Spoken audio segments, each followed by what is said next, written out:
Buenos días, queremos darle la cordial bienvenida a nuestro conversatorio COVID-19 y piel. Hoy nos encontramos con dos invitadas importantes, la doctora Eliana San Juan y la doctora Mónica Chávez. La doctora Eliana San Juan, ella es dermatóloga venezolana, ha laborado en España desde hace 3 años en consulta privada y en estudios clínicos en investigación de productos cosméticos y sanitarios. Además, es asesor médico de laboratorios en la industria farmacéutica. La doctora San Juan nos ha acompañado en casi los últimos congresos y estamos sumamente agradecidos por su participación y el poder contar con ella, y le agradecemos mucho también el que se encuentre hoy aquí con nosotros. Doctora San Juan, tengo entendido que usted está pasando la cuarentena en Estados Unidos y no en España. ¿Y a qué se debe ese cambio? Sí, bueno, como te comentaba ayer, yo laboro en España desde hace 3 años, tengo mi ejercicio profesional allí, pero resulta que tenía en los primeros días de marzo un compromiso con una hija mía y venía solamente por 7, 8 días y resulta que la pandemia no me dejó regresar a Madrid, que es donde laboro. Entonces, pues, gracias a la teledermatología, pues mis pacientes me siguen llamando y bueno, y es por eso que uno no puede parar porque esté distante y es una de las cosas que nos ha enseñado la pandemia. Desde donde estemos podemos ayudar a nuestros pacientes a resolver sus problemas. Ya entendí. Sí. Bueno, muchísimas gracias, doctora. Y ahora los dejamos con la doctora Eliana San Juan, quien nos va a comentar acerca del COVID y piel y nos va a transmitir toda su experiencia con en esta pandemia. Con usted, la doctora San Juan. Muchísimas gracias y encantada también de estar con ustedes, que la verdad es que cada vez que voy a Costa Rica y comparto en los congresos y en muchas otras áreas, pues me siento de verdad orgullosa de ustedes como profesionales y como seres humanos. Bueno, vamos a dar, como esto era un conversatorio, pero preparé unas pinceladas como para quedar un poquito más ordenadas de algunas experiencias que he tenido con respecto a mis pacientes de COVID y ellos nos han enseñado muchísimo más de lo que uno piensa. Em, Básicamente, los objetivos de esta charla es transmitir la experiencia observada por los médicos dermatólogos en España, porque hemos tenido una repetición de patologías en un tiempo bastante corto, para que otras latitudes apliquen los protocolos apropiados, llámese aislamiento, test y medidas preventivas. La detección temprana de casos asintomáticos o con síntomas leves a través de las manifestaciones en piel, así como aislarlos e impedir la transmisión de la infección. Y por último, ayudar a mantener el aplanamiento de la curva con esta iniciativa que, por ejemplo, en Costa Rica me ha llamado mucho la atención que el comportamiento tanto de la ciudadanía como de la pandemia en sí ha sido ejemplar. Entrando ya de lleno, yo quise hacer una clasificación de las manifestaciones dermatológicas asociadas a COVID y las dividí en 5 grupos. Las debidas al efecto viral directo, donde podemos encontrar lesiones tales como púrpura, petequias, perniosis light, acroisquemias, que es una de las que más hemos encontrado, estas dos últimas, líbedos reticulares producidas por vasculitis o microtrombos. Allí encontramos una cosa que no nos debe dejar de llamar la atención, que es el síndrome antifosfolípido, que se está muy relacionado con esto. Luego, en segundo lugar, las debidas a la respuesta inmune del paciente, como son exantema, ras eritematoso, erupción urticariforme, erupción vesiculosa, varicela light, y erupción tipo pitiriasis rosada light. Estas, bueno, debidas a que la baja del sistema inmunológico puede resaltar en algunas oportunidades la presentación de estos signos y síntomas clínicos que son verdaderamente inespecíficos en algunos casos y pueden ser causa de cualquier cosa, sobre todo la erupción urticariforme. Pero esta erupción urticariforme sale bastante en forma aguda y no es tan pruriginosa como la urticaria que nosotros conocemos.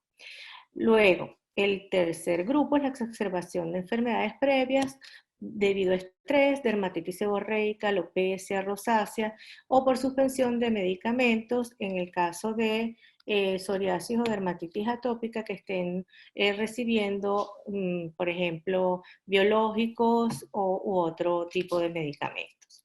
Las dermatitis inducidas, alérgicas o irritativas por contacto debido al lavado frecuente de manos con jabón y no colocarse la hidratación, eso no lo vamos a tocar, eso lo va a tocar la doctora Mónica, y por presión a nivel de uso de lentes y mascarillas en el caso de los colegas que están en primera línea en la pandemia, y úlceras de cúbito en pacientes hospitalizados. Y el último grupo es la reacción medicamentosa. Dentro de los síntomas más comunes tenemos todos estos, pero sabemos que la fiebre, la tos seca y la disnea es la tríada como para uno decir, bueno, este paciente sí realmente tiene mucha sospecha de que tiene COVID, pero resulta que hay pacientes que son asintomáticos o tienen síntomas muy leves en donde de todos estos síntomas tiene que llamarnos la atención, están muy vinculados, es la anosmia, porque el resto puede ser cualquier cosa.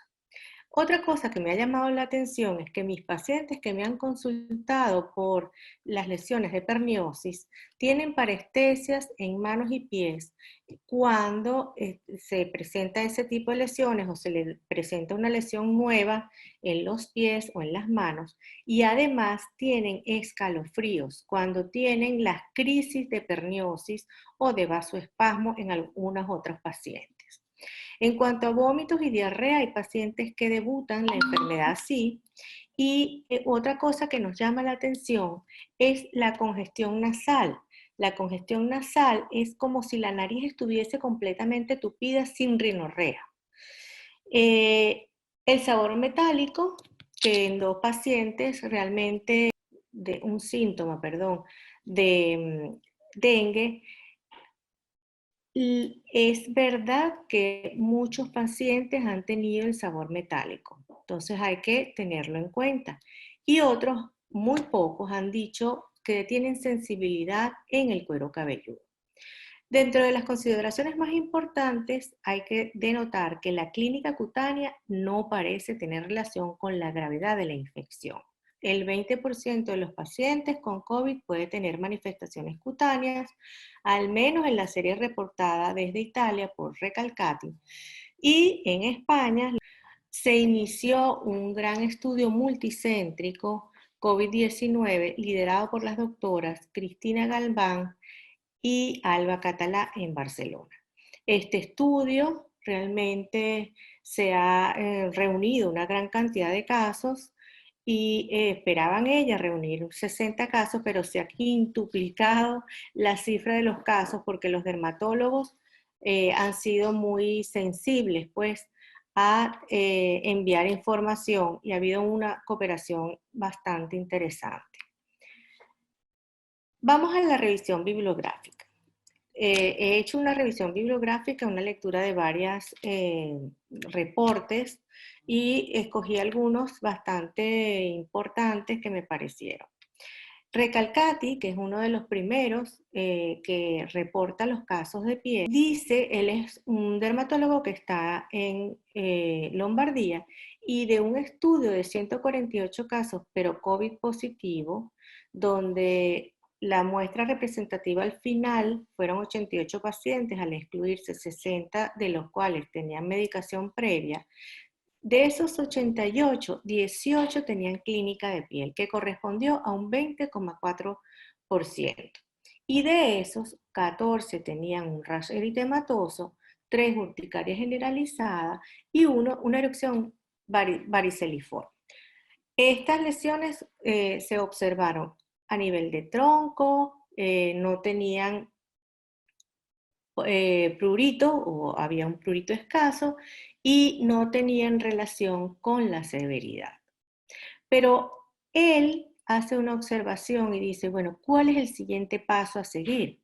Recalcati dice, debemos enfocarnos ahora en los pacientes pediátricos y en la población de adultos jóvenes.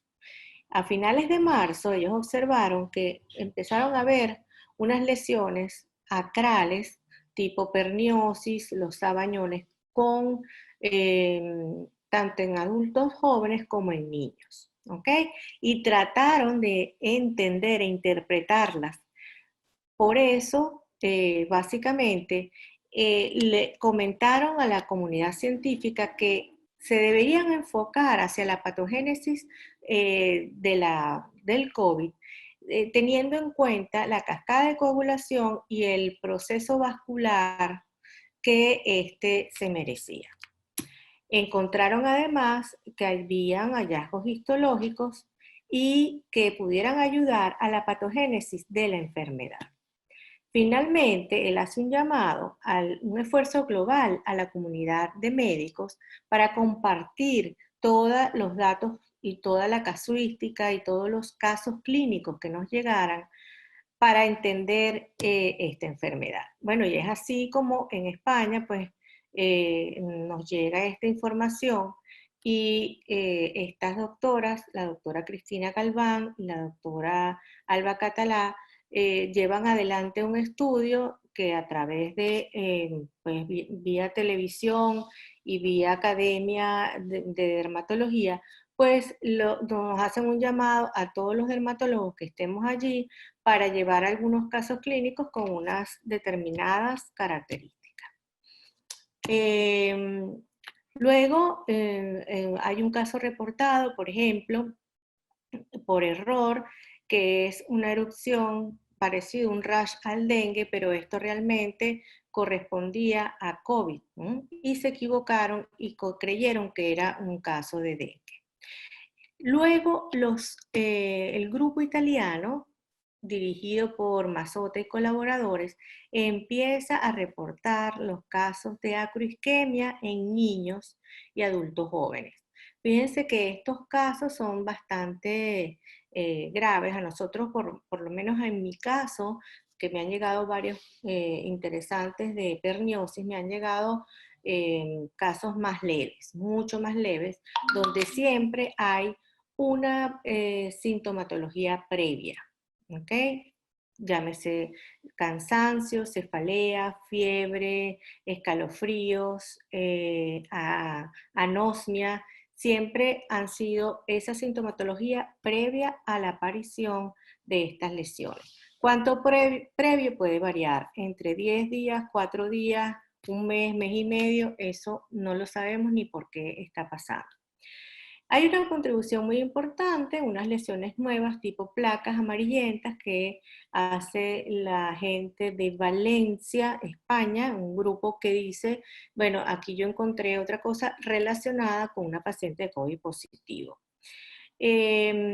Los chinos también reportan que ellos están viendo que las enfermedades tipo rosácea, eczema, dermatitis, neurodermatitis, hay un aumento, ¿ok? O sí, de la gravedad de esas enfermedades por estrés o tensión emocional que tanto en pacientes normales como los personal sanitario que está cubriendo la pandemia se está presentando. Ellos lo llaman a la atención. Algún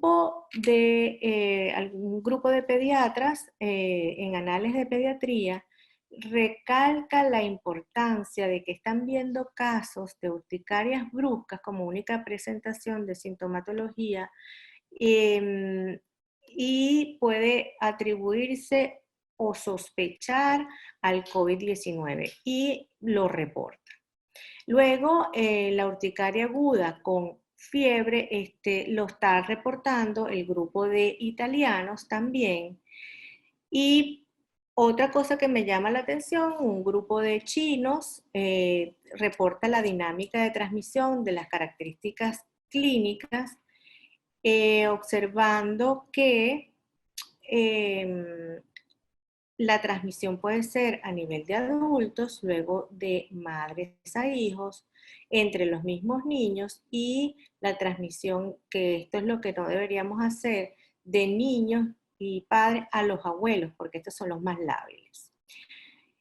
¿Qué pasa en este reporte? Que me pareció muy importante y les aconsejo su lectura porque habla sobre el rol de la telemedicina, qué pasa con las terapias biológicas, las inmunosupresores, qué equipos deberíamos tener como protección a los médicos que vamos a tener nuestra consulta cuando termine la pandemia. Este artículo también habla sobre la dermatitis de contacto que se produce tanto en cara como en manos al lavarse demasiado las manos por el uso de jabones y no usar la crema hidratante posterior respectiva. Y aquí hay una correspondencia muy interesante que habla sobre la coagulopatía y los anticuerpos antifosfolípidos en pacientes de COVID. También les recuerdo que esto todo está en este orden de ideas. Aquí se empieza ya a hablar de la patogénesis de la enfermedad y no enfocarla más hacia el punto de vista respiratorio, sino más bien hacia el punto de vista vascular con la presencia de microtrombos que están produciendo esa serie de patologías que estamos viendo en la piel. Y así, bueno, hay otras lecturas interesantes que debemos leer para entender el COVID. Y vamos a entrar entonces en los casos clínicos. Este es un paciente con una erupción variceliforme. Es un caso que me llegó en el mes de abril y realmente en algunos países se está viendo la gran cantidad de pacientes con herpes zóster y erupciones variceliformes. Entonces es importante que todos los dermatólogos y los médicos reporten lo que están viendo para unir esfuerzos y entender qué es lo que está pasando. Este es otro caso clínico de un paciente, un lactante de 10 meses, con petequias de aparición brusca, y los padres me consultan porque ellos dos son enfermeros que trabajaban en hospitales que estaban atendiendo pacientes con COVID positivo, y bueno, el niño está sintomático, pero presentó bruscamente este tipo de lesiones a nivel de piernas, brazos, sobre todo, y en la pabellón auricular. Aquí está un paciente de pityriasis rosada like, un paciente de 24 años, y lo que uno únicamente tuvo un mes antes fue una tos persistente seca. Estas son fotos de unas pacientes de la doctora Ana Graciela Angulo, que muy amablemente me prestó para observar estas lesiones a nivel de los dedos, ¿ok? Y fíjense, esta es la perniosis que normalmente se repite en muchos de nuestros casos. Luego, este es un caso mío donde este chico de 12 años de edad aparecen este tipo de lesiones. Fíjense, un eritema con lesiones que hasta pueden haber ensacabocado en algunas. Y para el día de hoy, que es o ayer, que fue 27, ya estaba mucho mejor, pero aparecieron unas lesiones de petequias en esta área y por eso la madre me vuelve a consultar. Y la madre es esta a la cual se le produce un vasoespasmo desde que comenzó esta patología. Fíjense que el 15 de febrero al niño le da fiebre y cansancio, luego el 30 de marzo, un mes y medio después, presenta estas lesiones que las estamos viendo en forma tardía, por lo menos en todos mis casos ha sido así, pero el familiar, luego de que el niño presenta fiebre, puede presentar, fíjense en este caso el 15 de marzo, ella empezó a presentar este vasoespasmo solamente en el índice derecho y le ha dado en 3 oportunidades nada más. Y este último caso clínico es una paciente de 34 años quien comienza o debuta con dolor en ojo derecho el 28 de febrero con orzuelo y más o menos el 20 de marzo su pareja tuvo odinofagia, rinorrea, anosmia y ageusia con sabor metálico. Luego el 28 de marzo tiene fiebre por un día. Fíjense que la sintomatología puede aparecer de nuevo, o sea, es importante que no todo aparece al mismo tiempo. El 2 de abril aparece el eritema en pie izquierdo con mucho prurito, que es este que tenemos acá. Y luego comienzan a aparecer este tipo de lesiones con parestesias, dolor punzante intermitente algunos días. Aparece la nueva lesión el 20 de abril, que es esta pequeña en el otro pie, puntiforme. Y el 20 de abril también aparece hormigueo intenso. Luego hay una hipotermia, la paciente se toma la temperatura y dice, doctora, tengo una 35,9, o sea, hay hipotermia y hormigueo y calambre en los talones el 23 de abril, cosa que le llama mucho la atención y que la levanta a las 5 de la mañana y no la deja dormir, ¿ok?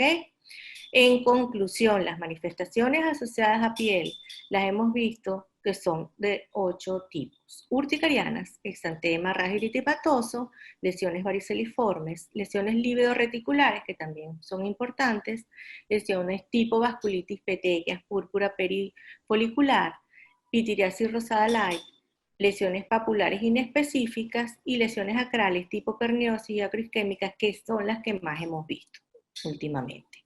¿Cuáles son mis grandes interrogantes? Bueno, ¿seremos capaces de aplanar la curva a los dermatólogos al detectar esto en forma temprana? ¿Seremos también, podremos preparar de alguna forma nuestro sistema inmunológico para no caer en ese 20% de pacientes que se complican? Muchas otras preguntas me vienen a la cabeza y por eso, pues, los dermatólogos y todos los médicos nos preguntamos, ¿cuáles son realmente las fuentes de contagio? Porque quiénes estamos afectados, cómo se comporta la enfermedad, importará la carga viral, síntomas pre, durante, post, cómo proteger a la sociedad, medicamentos que acortan la enfermedad, cuáles funcionan y cuáles no, de dónde proviene. Todas esas cosas, más los conocimientos que tengamos, son capaces de controlar esta pandemia sin tener necesidad de que la vacuna aparezca. Y por último, mis grandes enseñanzas es que en tiempos de pandemia la gente saca lo mejor y lo peor de sí. Hay que situarse en el polo positivo de esta pandemia. El apoyo emocional que nosotros podemos brindar a nuestros pacientes es único, ¿ok? Los médicos y ciudadanos de cada país, al lado de sus gobernantes, tenemos un rol muy importante y los dermatólogos tenemos el poder de la observación muy desarrollado. Ayudamos al reportar y compartir información veraz entre colegas y la comunidad sin alarmar, donde el uso de la teledermatología es vital. Finalmente, les comento, las manifestaciones en piel debemos categorizarlas y clasificarlas según la clínica y los datos epidemiológicos.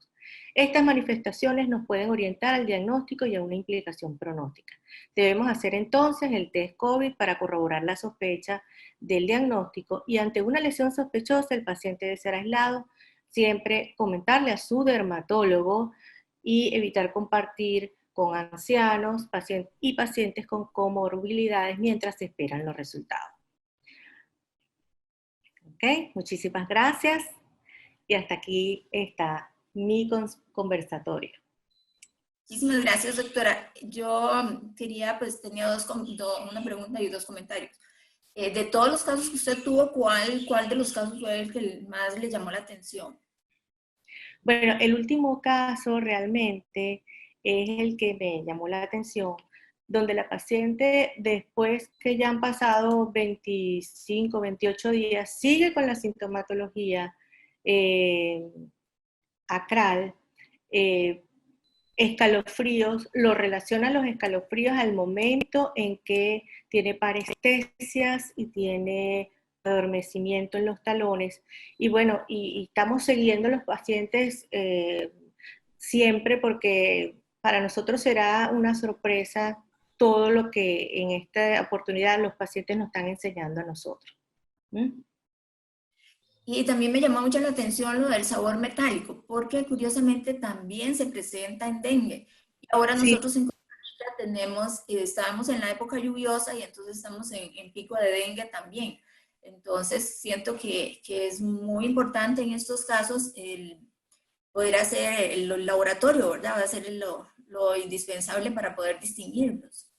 claro, la ventaja de esto es que ya al tener estas observaciones en países como Costa Rica, por ejemplo, que está bien organizado, pues se podrán hacer los test en lo que el dermatólogo lo decida y lo vea conveniente para hacer el descarte. Eso es el objetivo básico de estos conversatorios, para que ya se tenga claro que hay que categorizar a cada paciente y clasificarlo, sin alarmar en ningún momento a la población.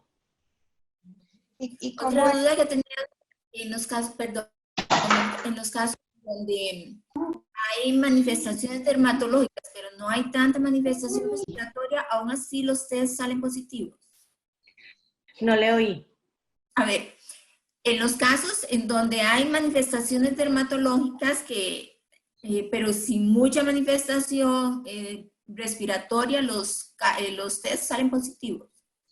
Eso no lo sabemos todavía. En la segunda fase entiendo que el estudio multicéntrico va a ser esa, que se le haga test a esos pacientes. Por eso tenemos que esperar los resultados y bueno, estamos ansiosos todos de ver los resultados que nos mostrará la doctora Cristina Galván y su equipo. Mónica, ibas a comentar algo. Sí, yo quería que conversáramos un poco acerca de cómo es la dinámica. Por ejemplo, acá en Costa Rica sí tenemos la posibilidad, digamos, los médicos privados tienen la obligación de llenar el formulario, lo que nosotros llamamos la B01, y podemos indicar el examen de forma privada para detectar COVID en el caso de que nosotros tuviéramos la duda o quisiéramos, ¿verdad? Digamos que llegara algún paciente con esta sintomatología y quisiéramos hacer el examen. Pero, por ejemplo, en España o en Estados Unidos, donde no se tiene realmente un acceso a las pruebas COVID, ¿cómo se está trabajando? Porque usted me comentaba ayer que, por ejemplo, la medicina privada en España fue totalmente cerrada, que se está trabajando solamente institucionalmente.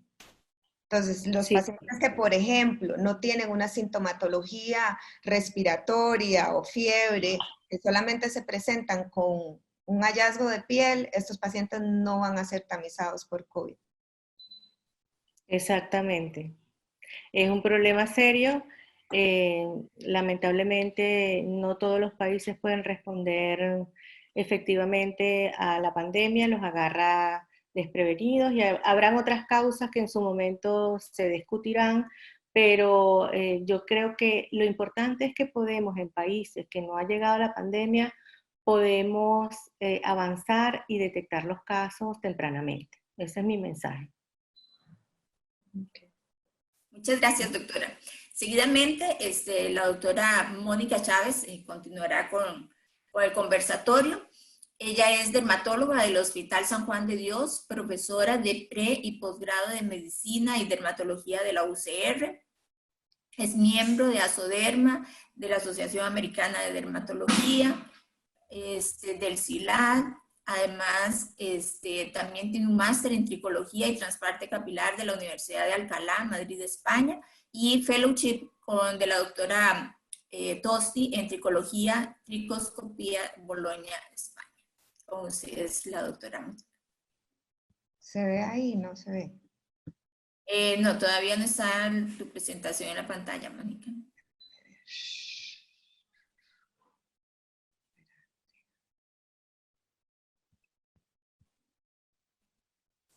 Reanudar función compartida.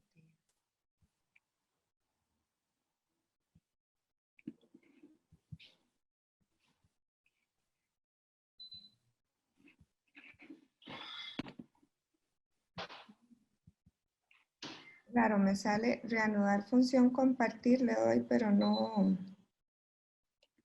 Tiene como un candado. Ya. Acá. Acá. Listo. Ahora sí.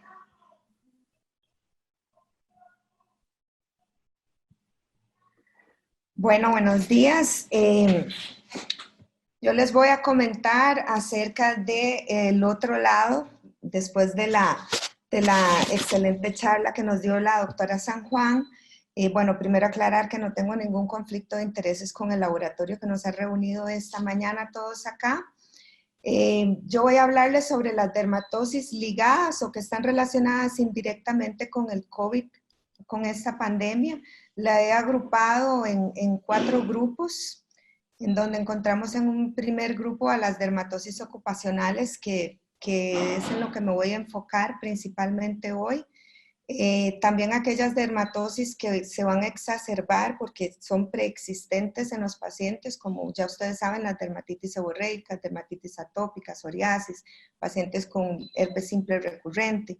Las farmacodermias, no me voy a extender en este tema, pero sí recordar que desde que esta pandemia inició, se han tratado con numerosos medicamentos porque pues desde un principio no sabíamos cómo tratarlo y se han probado con muchos medicamentos, lo cual ha llevado a que muchas veces nos hemos enfrentado a efectos secundarios.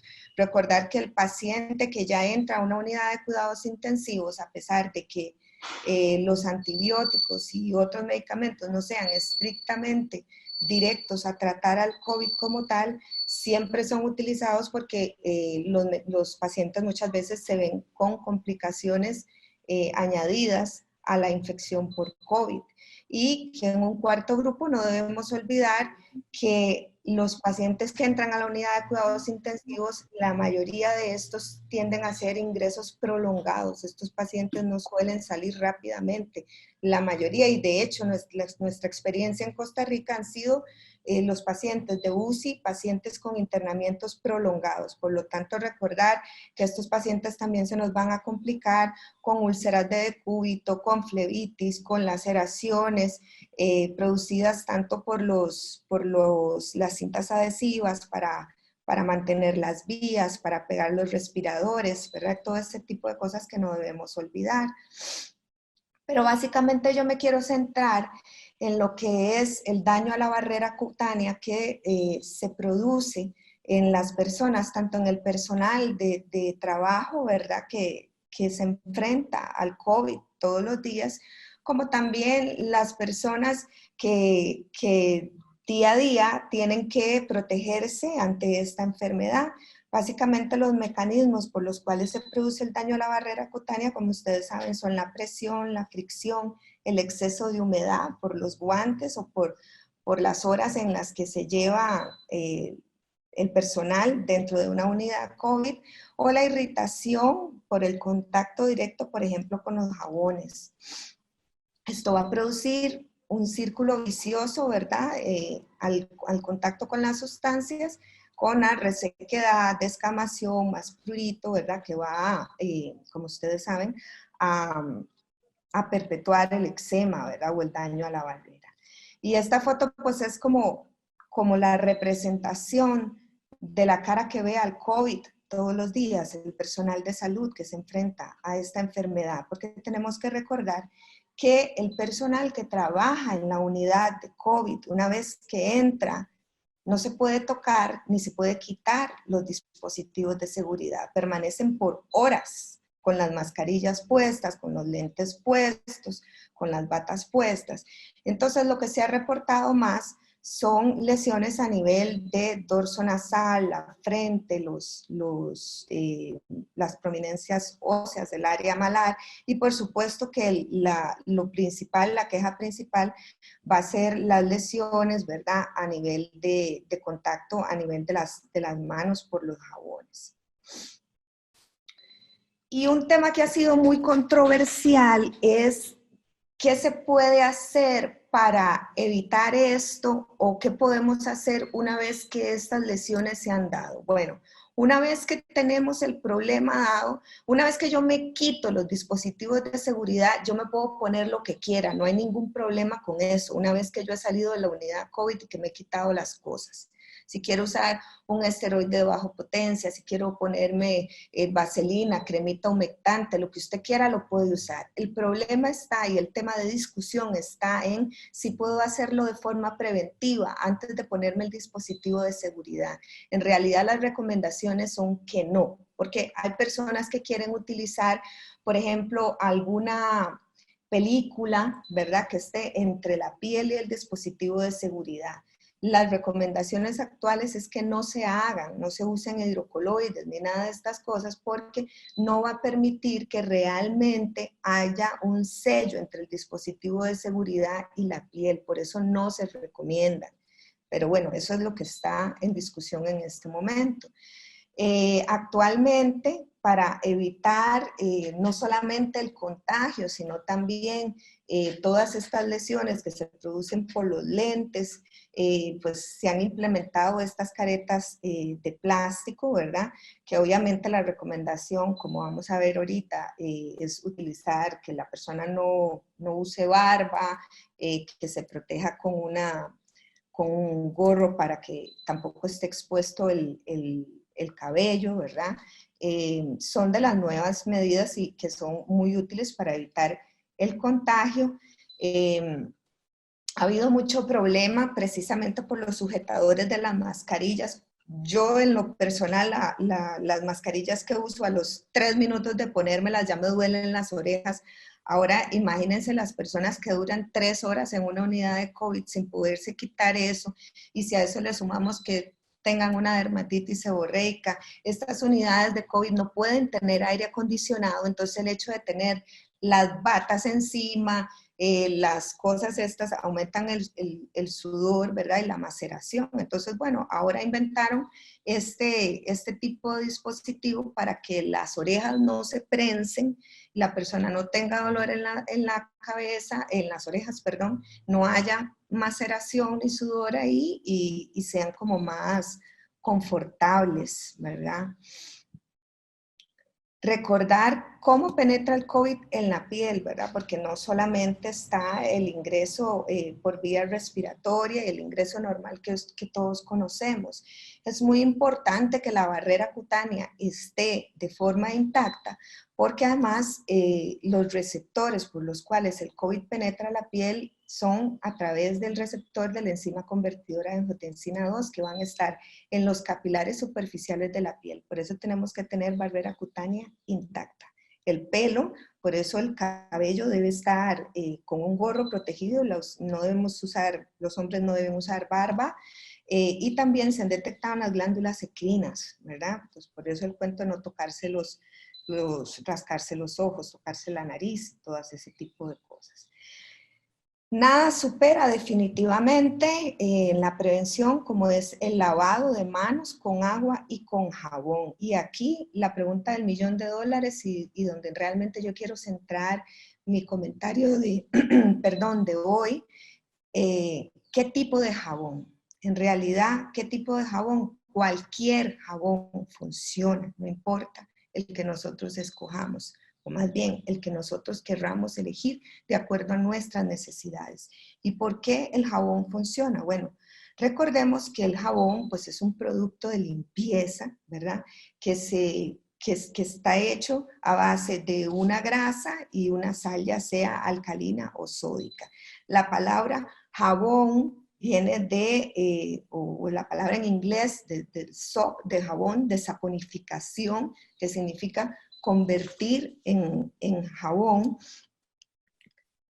consiste en una sustancia que cuando usted la pone en contacto con el agua, va a formar una partícula que se llama, una estructura que se llama micela, y todos los jabones en general van a formar esta micela a la hora que entra en contacto con el agua, y su estructura es la siguiente: tiene una cabeza hidrofílica, y una estructura hidrofóbica.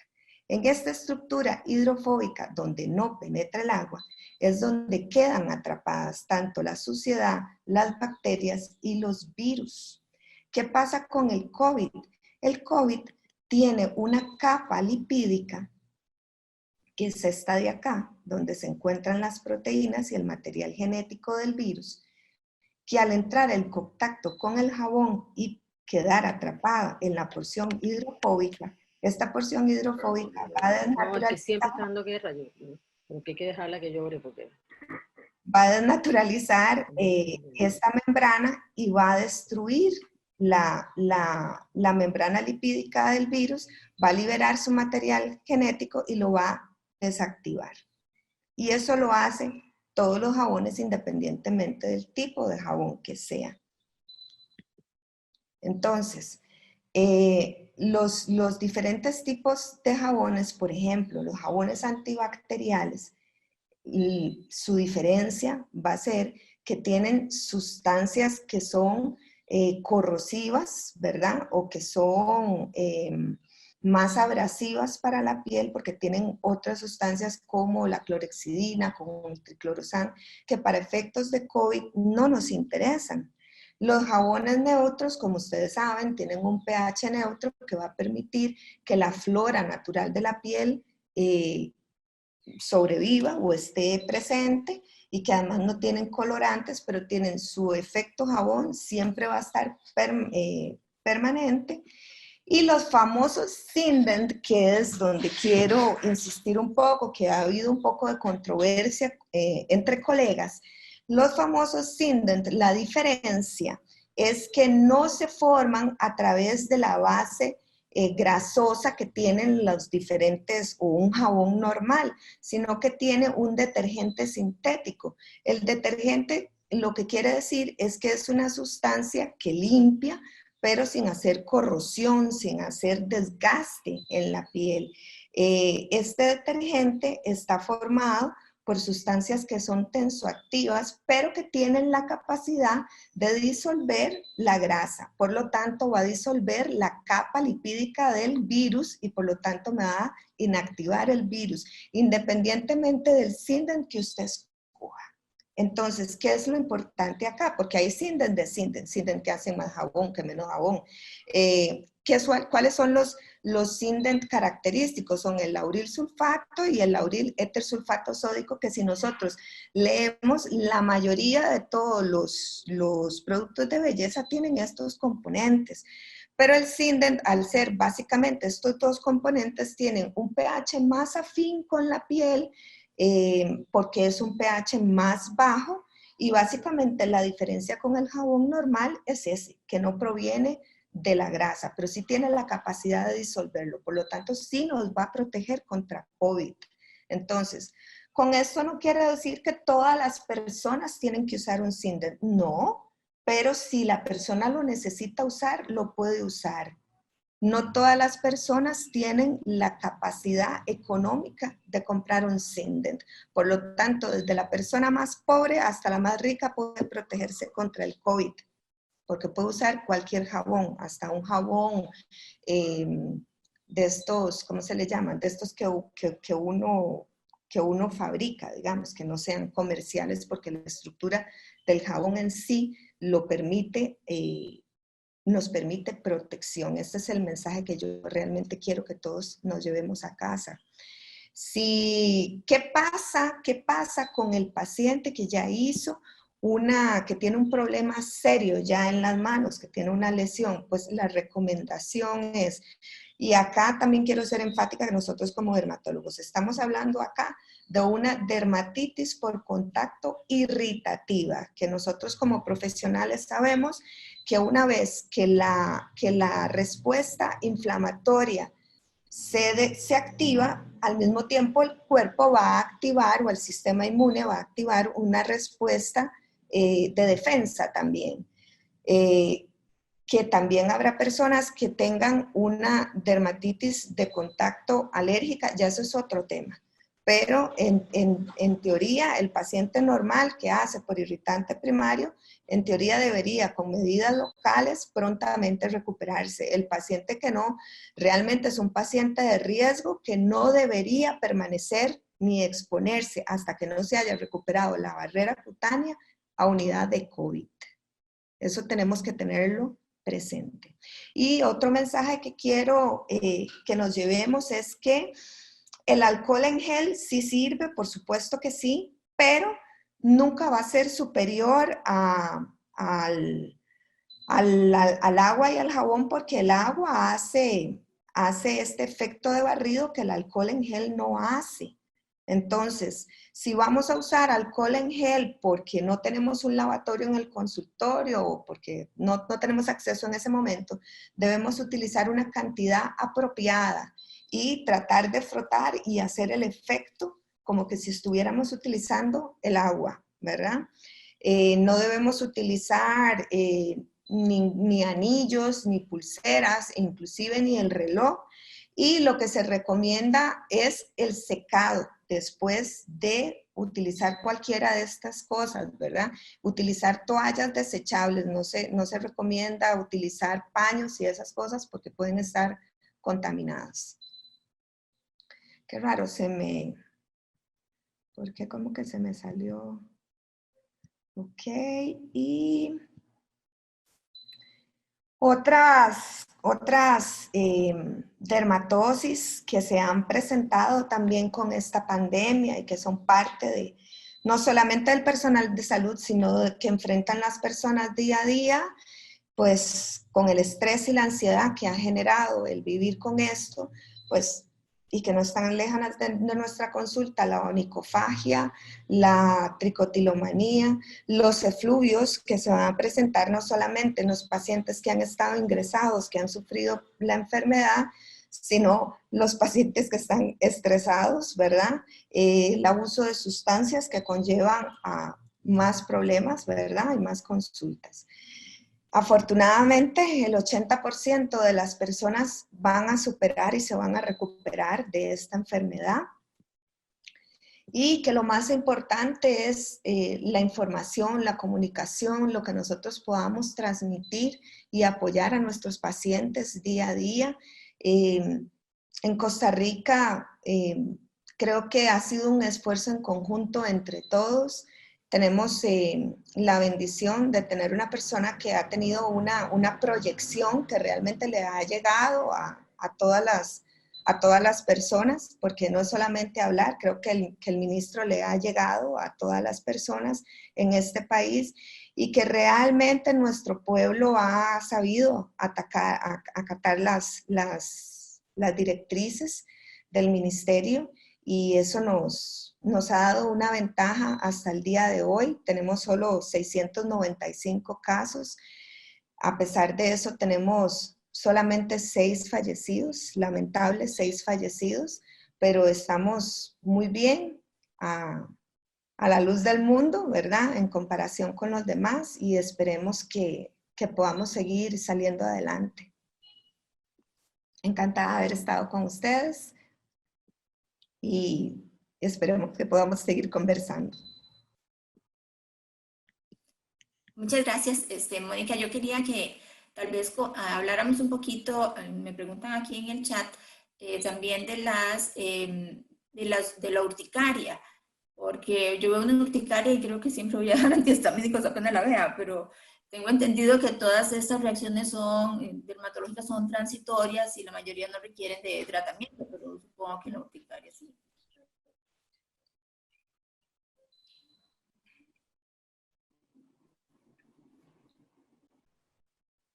¿Me escuchan? Sí. Yo sí te escucho. Lo que quisiera es como que quitaran para que podamos compartir. Sí. Ajá. Creo que te des que quitar la voz, Mónica. Voy a tratar de ver. Ahí. hacerlo yo. Ya no la puedo, está como pegada, no la puedo como mover. Quita esto.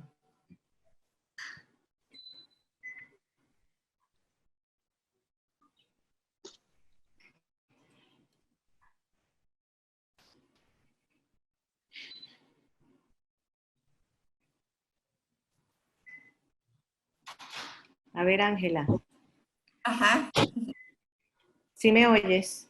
sí, sí te escucho. Bueno, en cuanto a la urticaria que nosotros podemos ver, hay que categorizar a los pacientes en principio y hacer la relación de datos epidemiológicos y bueno, ese tipo de pacientes que estamos viendo son autolimitados, nunca van a tener que tener un tratamiento sino sintomático. Puedes dar antihistamínicos, pero tienes que categorizar cada caso en particular, ¿ok? Porque la urticaria puede ser por muchísimas razones, ¿ok? Aló, Sí, buenos días, ¿cómo están? Es Benjamín Hidalgo. ¿Qué tal, doctor? ¿Cómo está? Ahí dentro de las múltiples lecturas que hemos estado sujetos todos, porque experiencia acá en Costa Rica, yo personalmente, número uno, si la he tenido, no lo he sabido porque en lo que he visto son brotes de ese que mostraron ahí, pitiriasis rosada like, donde yo inclusive le tomé fotos a un paciente, es un muchacho como de 34 años, que llegó con un brote obviamente sin otro síntoma, bastante con este brote, inclusive al inicio, a él tomé la osadía de hacer la boleta y mandarle que hiciera la prueba en privado y el PCR le salió negativo. El problema es que el brote que yo le vi a él era pitiriasis rosada like, pero con un patrón de hematoscópico que nunca le había visto, que era como tres puntitos como pseudovesículas, que eso me dejó con un mal sabor en cuanto a la prueba de COVID. Después, lo que sí hemos visto nosotros acá, y no asociado directamente a COVID, es la gran cantidad, yo no sé si lo han visto ustedes,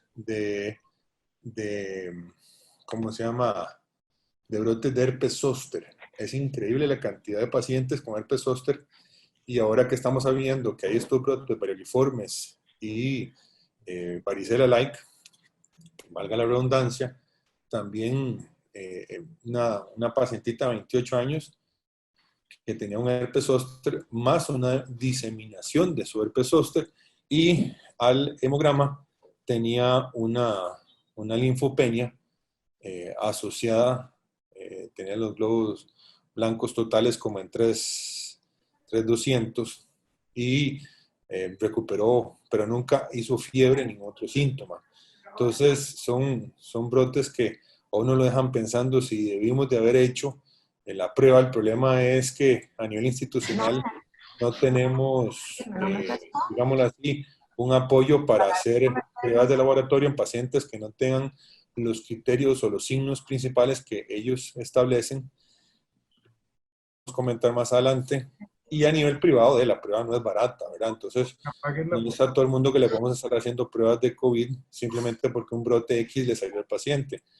Entonces, ahí yo creo que para poder empezar a hacer un adecuado tamizaje de esto, deberíamos de buscar la manera de que estos pacientes, bueno, es una caltañito Dios, ¿verdad? Se le pudiese hacer a través de un laboratorio clínico farmacéutico, ¿no?, a financiar algunas pruebas, por lo menos a nivel privado, y poder hacer un tamizaje adecuado de brotes o exantemas bajo ciertos criterios, como el resumen, que me encantó ese resumen que puso la doctora San Juan ahí, de las manifestaciones o morfologías principales, y tal vez pacientes con este tipo de brotes y sospecha y o de contactos que considere el dermatólogo, hacer como un grupo de casos de pacientes que puedan tener acceso a esta prueba. Sería interesante, que por costos nos va a costar a nosotros mucho que los pacientes a veces accedan a los mismos, porque inclusive las aseguradoras le van a decir, bueno, ¿cuáles otros síntomas tiene usted? No tiene los síntomas del, ¿cómo se llama?, los síntomas del Ministerio de Salud, que aprueba como tales, entonces no le vamos a cubrir el costo de esa prueba, que es algo que me ha pasado con pacientes donde uno, por ejemplo, esta pacientita del herpes zóster y la reacción de diseminación de su herpes zóster que nos dejó a mí, digamos, con esas ganas de enviárselo, pero no había una posibilidad económica de mandar al paciente. Y digámoslo así, la Clinical Device, si no tiene los síntomas clásicos, no lo van a aceptar como tal. Entonces, esas son cosas que yo he visto. Y ya, bueno, ya volviéndome, perdón, por lo que quería comentar era que estos brotes urticarianos, lo que he leído, repito, es que no tienen tanto prurito o no tienen prurito, que es el síntoma pivote, ¿verdad? Y sabemos nosotros que usualmente para que sea urticaria tiene que tener prurito. Entonces, obviamente no es en todos los casos, pero sí es un dato interesante que sí han salido en los articulillos publicados en internet sobre el brote urticariano para hacer un tipo de diagnóstico diferencial. Gracias. Muchas gracias, doctor. Yo también he visto varios herpes zóster en todos estos días e inclusive antes de que empezara la pandemia aquí en Costa Rica, y sí me dejó pensando después cuando ya aparecieron todos los datos que esos debí tal vez de haberlos, pero bueno, todos evolucionaron como herpes zóster como tales. También es por el estrés, ¿verdad? Pues la población está ahora sometida a muchísimo estrés con el asunto de contagiarse con el herpes, con el COVID. Y también pienso que también deberíamos de biopsiar un poquito más ahora a los pacientes. Porque, interesante, bueno, hacer pruebas y biopsiar, porque interesantemente no he visto que haya muchas biopsias, inclusive las vasculitis reportadas no están catalogadas por biopsia. ¿Cómo fue lo de que no está catalogado por biopsia? Que las vasculitis reportadas, ¿verdad? Hay muchas que son de reporte clínico y la No, pero sí hay reporte de biopsia. hay algunas, pero no Hay están. hay microtrombos, inclusive en algunos o sea, se ven microtrombos y hay infiltración alrededor de los vasos. Pero sí hay, o sea, lo que están pidiendo muchos artículos es que no hagamos reportes sin histología asociada, ¿ok? Pero sí hay publicaciones con reportes de histología. Sí, pero me O sea, refiero a obviamente, que en los casos de... sí debemos de hacerlo. Y tratar de que en nuestros casos los recalquemos con todo biopsia. Inclusive ese muchacho que yo vi al principio, que le mandé el COVID, le planteé la biopsia, pero donde le dije los costos, que eran 40,000 pesos por la toma de la biopsia y 30,000 de la patología, el hombre se me echó para atrás y me dijo, no, mejor hagamos el examen primero y si sale positivo por COVID, entonces me hace la biopsia. Y obviamente el examen no sale positivo, entonces se echó para atrás. Eso es el problema que tenemos a nivel privado, digamos, sobre los costos. Y uno inclusive a veces por la academia hasta piensa en no cobrarlos, pero el problema es el patólogo, ¿verdad? Que sí siempre van a cobrar ellos su análisis. Pero si hay histología reportada, cualquier cosa. Sí, yo estoy de acuerdo con ello que sí hay histología, pero a ver, vamos a situarnos en países donde ha habido la pandemia. En un principio no habían ni pruebas.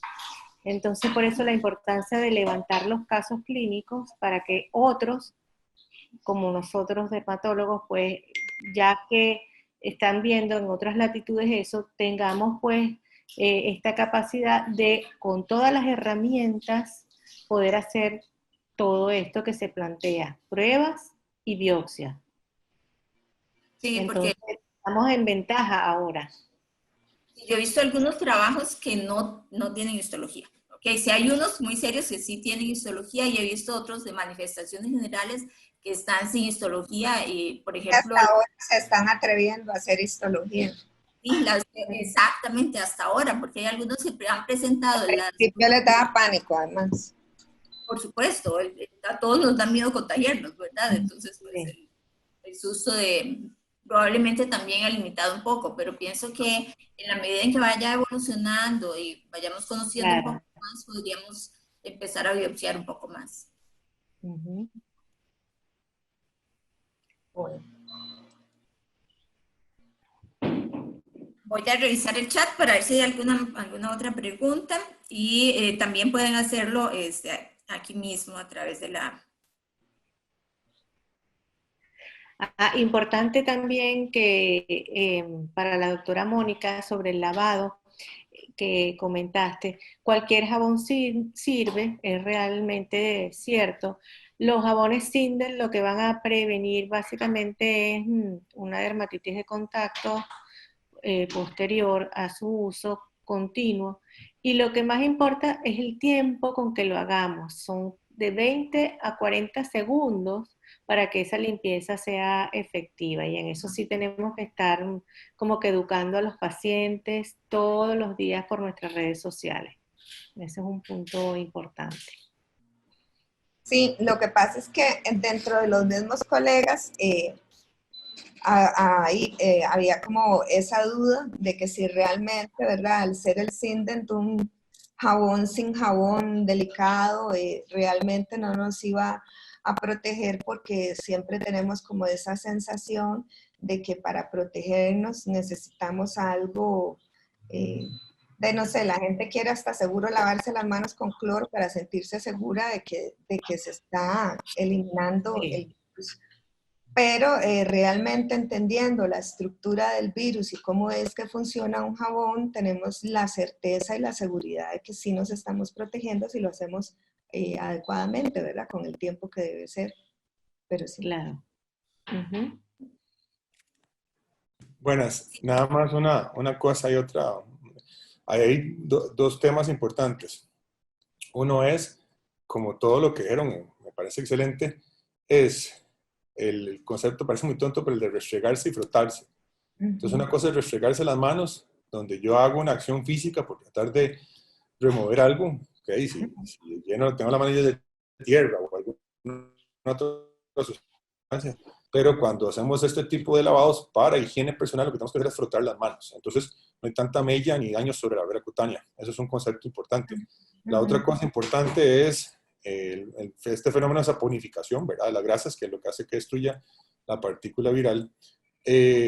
Ocurre con múltiples tipos de jabones, inclusive no tienen que ser antibacteriales, recordando que el triclosan está siendo estudiado por la FDA, un task force para ver si tiene efectos cancerígenos, eso es importante establecerlo. Y dos, el pH, ¿ok?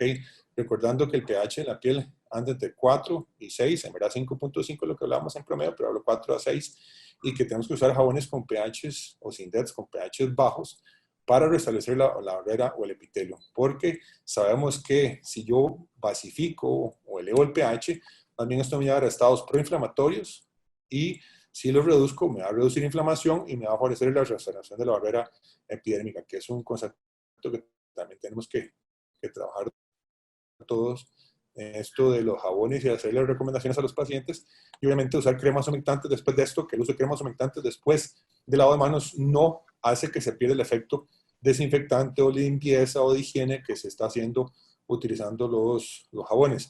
Y muy bien lo que dijo, ¿cómo se llama? Mónica, sobre los alcoholes en gel, que es frotarlos, ¿verdad? Hay lugares que uno le ofrecen alcohol en gel y después le dan un pañito para secarse, y en verdad lo que tenemos que hacer es frotarnos hasta el final para tener este efecto de desecación del virus, para que así se puedan activar con el alcohol en gel. Nada más eran esos dos comentarios. Muchas gracias. Gracias. Y pues en el lavado de manos siempre recordar las uñas, ¿verdad? Porque ahí es donde guardamos siempre cantidades de suciedad. Yo recuerdo que una vez presentaron un trabajo que hicieron cultivos de las uñas de las personas, inclusive después de haberse lavado las manos, y era impresionante todo el zoológico que salió, ¿verdad? en los cultivos. Sí. Por eso ahora pues se recomienda mantener las uñas cortas, ¿verdad? Las uñas cortas. Las uñas cortas, no usar barba. Bueno. Eliana, el micrófono tuyo está silenciado. Ajá. ¿Hay alguna otra pregunta, Ángela, que podamos? No tenemos todavía por ahorita ninguna otra pregunta. ¿Okay? Bueno, perfecto. Como hay mucha gente que se unió, entiendo, posterior a comenzar, pues, digamos, esto pudiéramos en una segunda oportunidad, pues repetirlo para que otros colegas se integren posteriormente, porque ha sido sumamente interesante y se ha unido bastante gente. ¿Ok? Sí, esta es una enfermedad nueva, ¿verdad? De la cual estamos todos aprendiendo y yo creo que parte de todo el interés que tenemos como médicos es esa curiosidad que tenemos por conocer más y más de las enfermedades, sobre todo las más actuales y las que están azotando más, como en el caso de esta pandemia. Sí, y otra cosa que, sabe, que de la mano de otros colegas de otras especialidades, en especial creo que de los hematólogos vamos muy bien de la mano y saludos a la doctora Torres que seguramente nos está viendo, mi amiga María Alejandra Torres, quien es hematóloga y con quien he compartido muchos de estos casos desde comienzos de la pandemia. Y realmente ellos son los que en la actualidad pues llevan la batuta porque pues los tratamientos ya van dirigidos hacia calmar pues esa tormenta de citoquinas. Entonces, aliarse con un buen hematólogo es una maravillosa idea. Bueno, pues yo creo que hemos llegado al final de nuestro conversatorio. Quisiera agradecerle a la doctora Eliana por habernos regalado todo su conocimiento, ¿verdad?, del día de hoy. Muchísimas gracias, doctora. Muchísimas gracias, Mónica, porque cuando te llamé dijiste inmediatamente que sí. Así que muchísimas gracias a ustedes. Quisiera también invitarlos al resto de Azoderma que se unan a las siguientes sesiones, porque a través de Azoderma vamos a seguir haciendo algunas sesiones virtuales de casos clínicos o algunas reuniones con algún tema específico de interés para todos. Entonces, pues les deseamos que tengan un lindo día, que se cuiden mucho y un gran abrazo. Saludes, hasta luego. Bendiciones.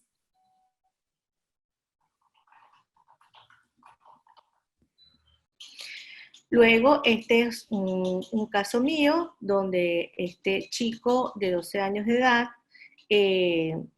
aparecen este tipo de lesiones, fíjense, un eritema con lesiones que hasta pueden haber ensacabocado en algunas, y para el día de hoy, que es o ayer, que fue 27, ya estaba mucho mejor, pero aparecieron unas lesiones de petequias en esta área y por eso la madre me vuelve a consultar.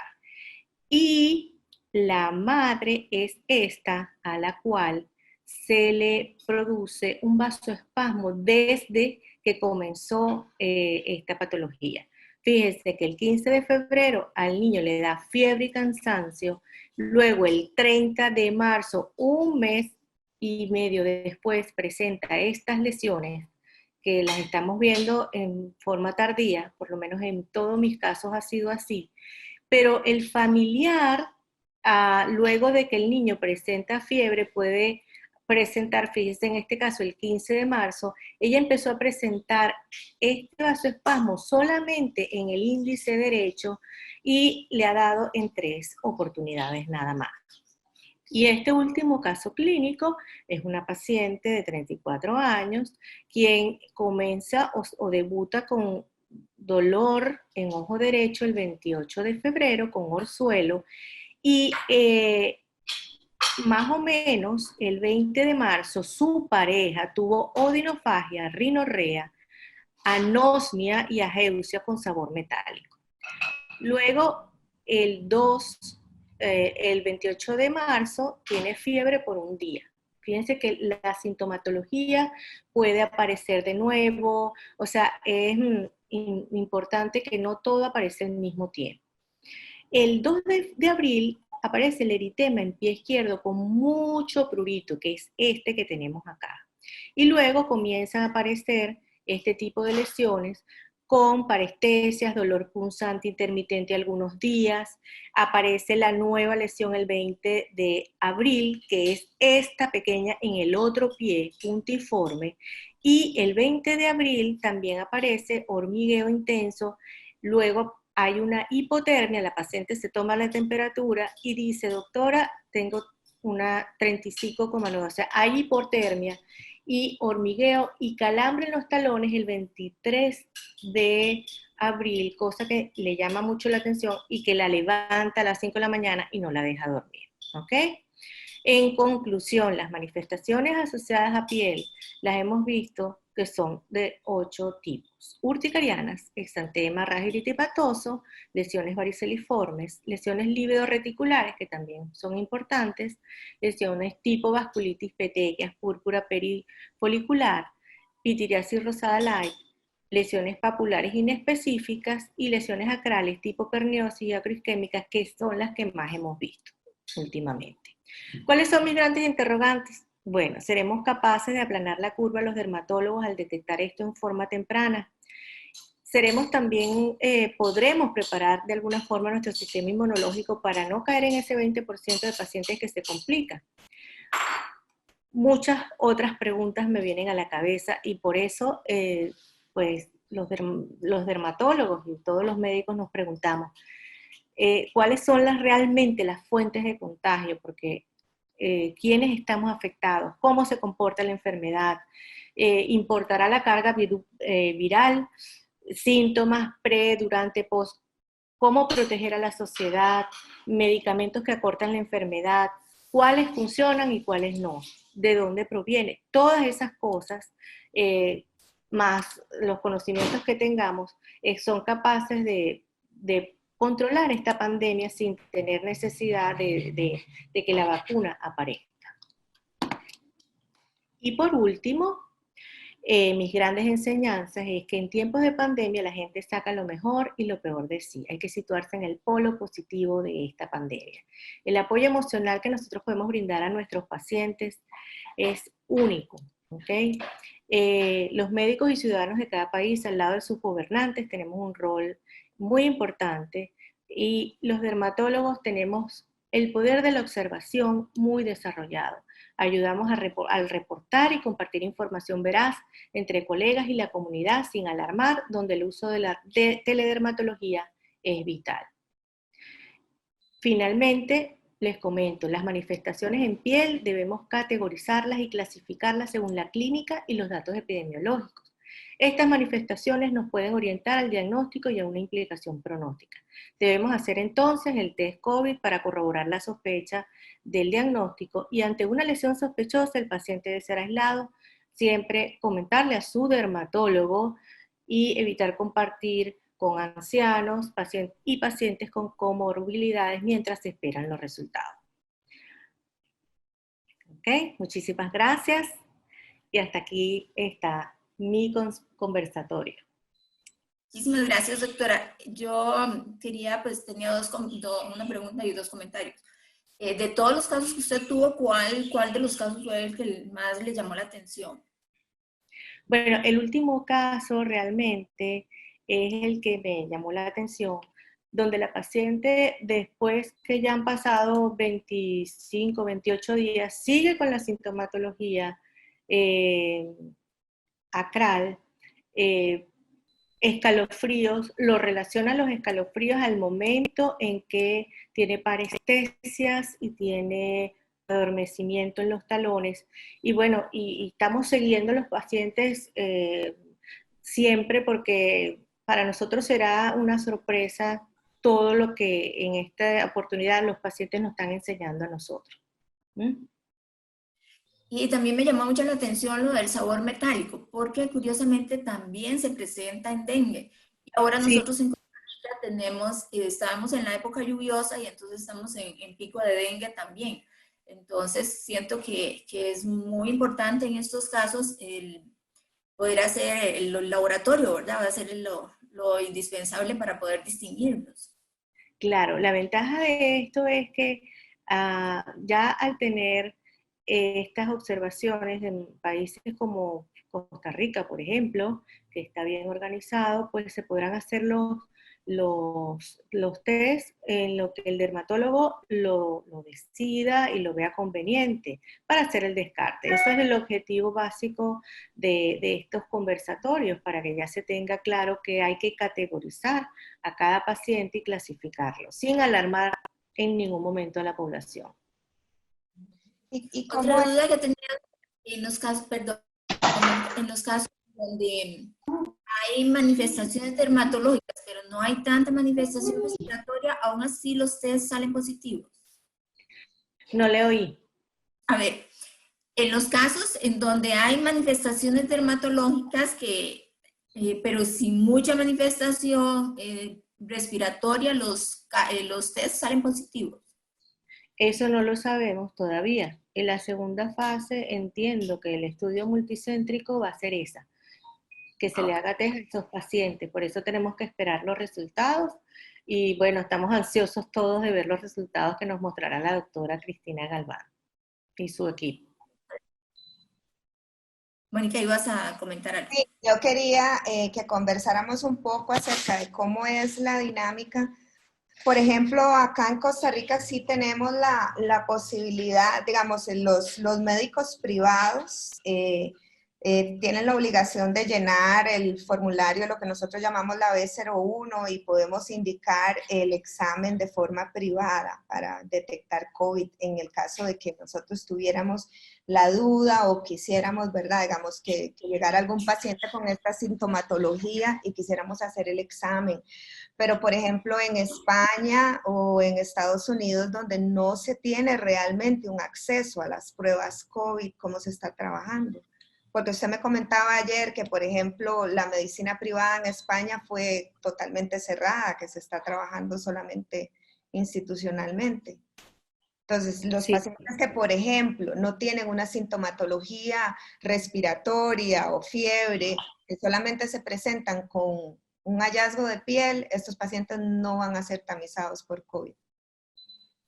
Exactamente. Es un problema serio. Lamentablemente no todos los países pueden responder efectivamente a la pandemia, los agarra desprevenidos y habrán otras causas que en su momento se discutirán, pero yo creo que lo importante es que podemos en países que no ha llegado la pandemia, podemos avanzar y detectar los casos tempranamente. Ese es mi mensaje. Okay. Muchas gracias, doctora. Seguidamente, la doctora Mónica Chávez continuará con el conversatorio. Ella es dermatóloga del Hospital San Juan de Dios, profesora de pre- y posgrado de Medicina y Dermatología de la UCR. Es miembro de ASODERMA, de la Asociación Americana de Dermatología, del CILAD. Además, también tiene un máster en tricología y trasplante capilar de la Universidad de Alcalá, Madrid, España, y fellowship de la doctora Tosti en tricología, tricoscopía, Bolonia, España. Entonces, la doctora. ¿Se ve ahí? No se ve. No, todavía no está tu presentación en la pantalla, Mónica.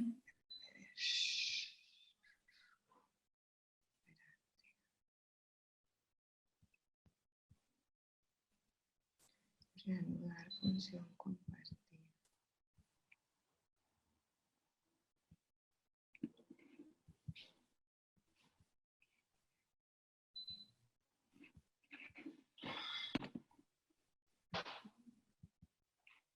Claro, me sale reanudar función compartir, le doy, pero no. Tiene como un candado. Ya. Acá. Acá. Listo. Ahora sí.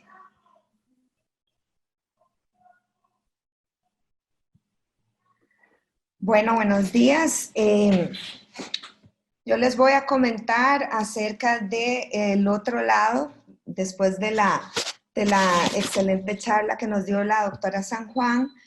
Bueno, primero aclarar que no tengo ningún conflicto de intereses con el laboratorio que nos ha reunido esta mañana todos acá. Yo voy a hablarles sobre las dermatosis ligadas o que están relacionadas indirectamente con el COVID, con esta pandemia.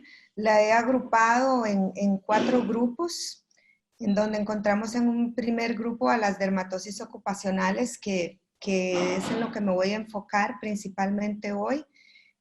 También aquellas dermatosis que se van a exacerbar porque son preexistentes en los pacientes, como ya ustedes saben, la dermatitis seborreica, dermatitis atópica, psoriasis, pacientes con herpes simple recurrente.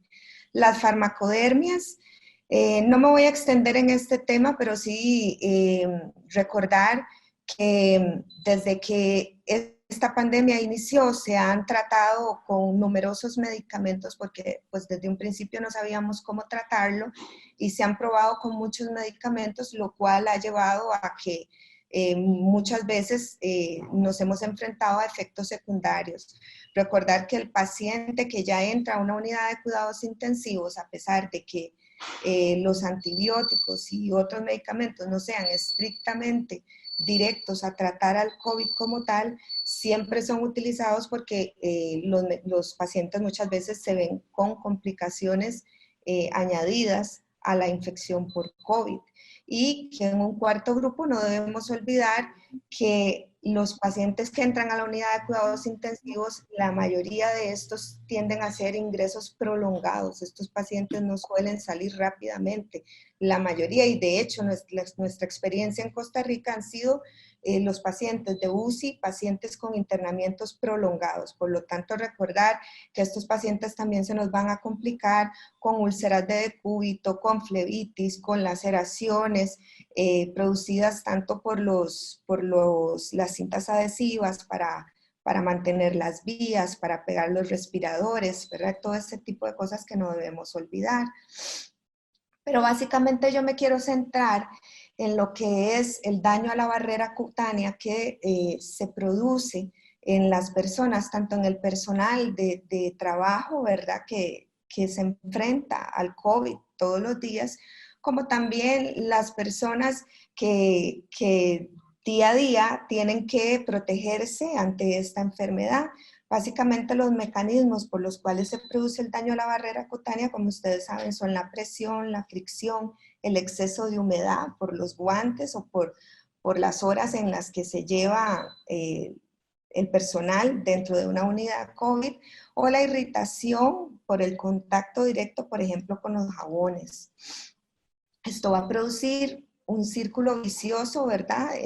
Al contacto con las sustancias, con la resequedad, descamación, más prurito, ¿verdad? Que va, como ustedes saben, a perpetuar el eczema, ¿verdad? O el daño a la barrera. Y esta foto, pues, es como la representación de la cara que ve al COVID todos los días, el personal de salud que se enfrenta a esta enfermedad, porque tenemos que recordar que el personal que trabaja en la unidad de COVID, una vez que entra, no se puede tocar ni se puede quitar los dispositivos de seguridad. Permanecen por horas con las mascarillas puestas, con los lentes puestos, con las batas puestas. Entonces, lo que se ha reportado más son lesiones a nivel de dorso nasal, la frente, las prominencias óseas del área malar, y por supuesto que lo principal, la queja principal va a ser las lesiones, ¿verdad? A nivel de contacto, a nivel de las manos por los jabones. Y un tema que ha sido muy controversial es qué se puede hacer para evitar esto o qué podemos hacer una vez que estas lesiones se han dado. Bueno, una vez que tenemos el problema dado, una vez que yo me quito los dispositivos de seguridad, yo me puedo poner lo que quiera, no hay ningún problema con eso. Una vez que yo he salido de la unidad COVID y que me he quitado las cosas.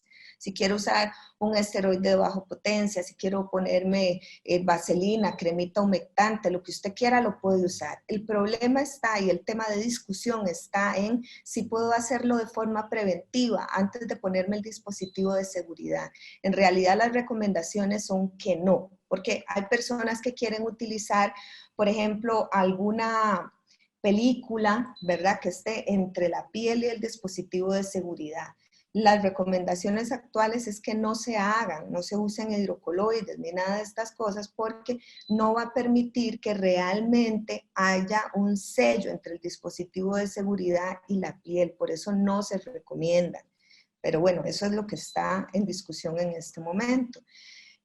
Actualmente, para evitar no solamente el contagio, sino también todas estas lesiones que se producen por los lentes, pues se han implementado estas caretas de plástico, ¿verdad?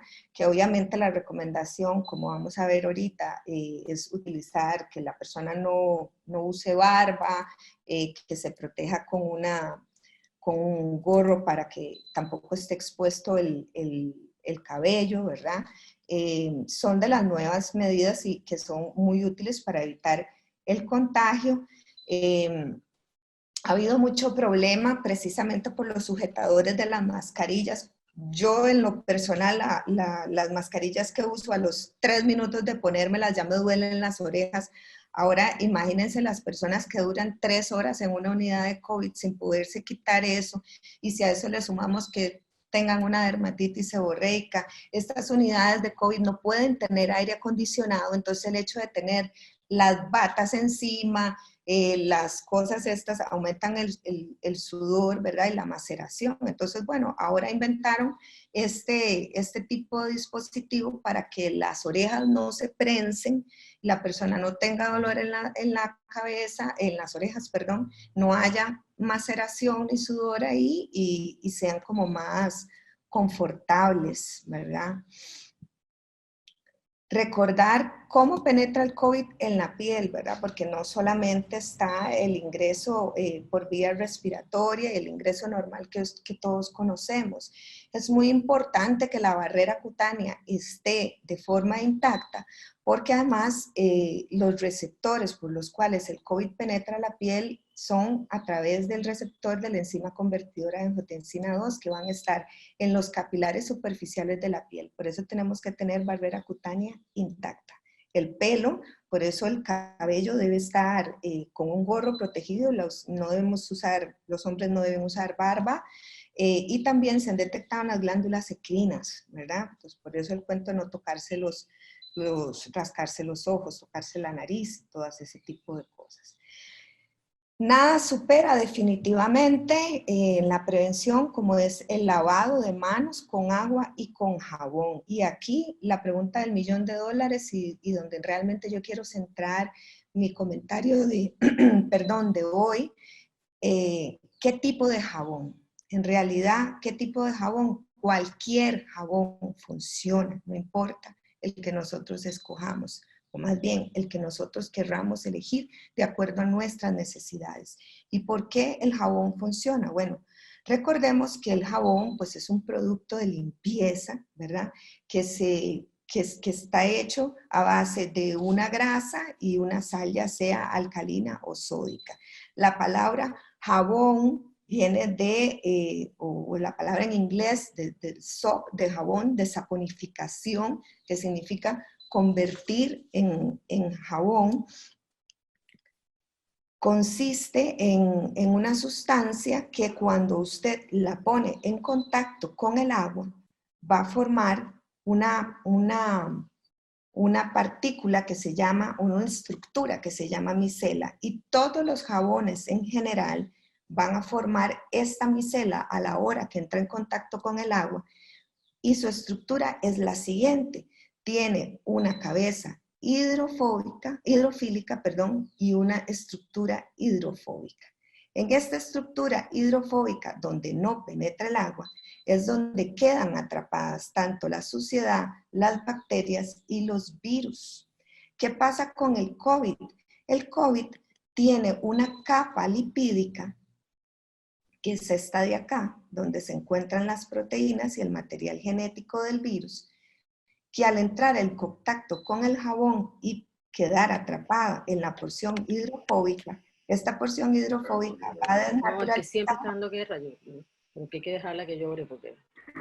Va a desnaturalizar esta membrana y va a destruir la membrana lipídica del virus, va a liberar su material genético y lo va a desactivar. Y eso lo hacen todos los jabones independientemente del tipo de jabón que sea.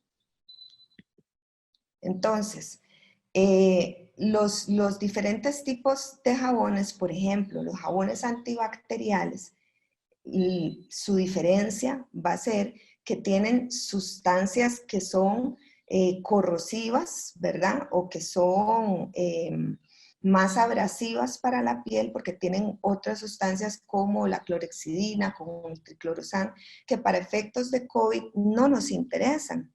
Los jabones neutros, como ustedes saben, tienen un pH neutro que va a permitir que la flora natural de la piel sobreviva o esté presente y que además no tienen colorantes, pero tienen su efecto jabón, siempre va a estar permanente.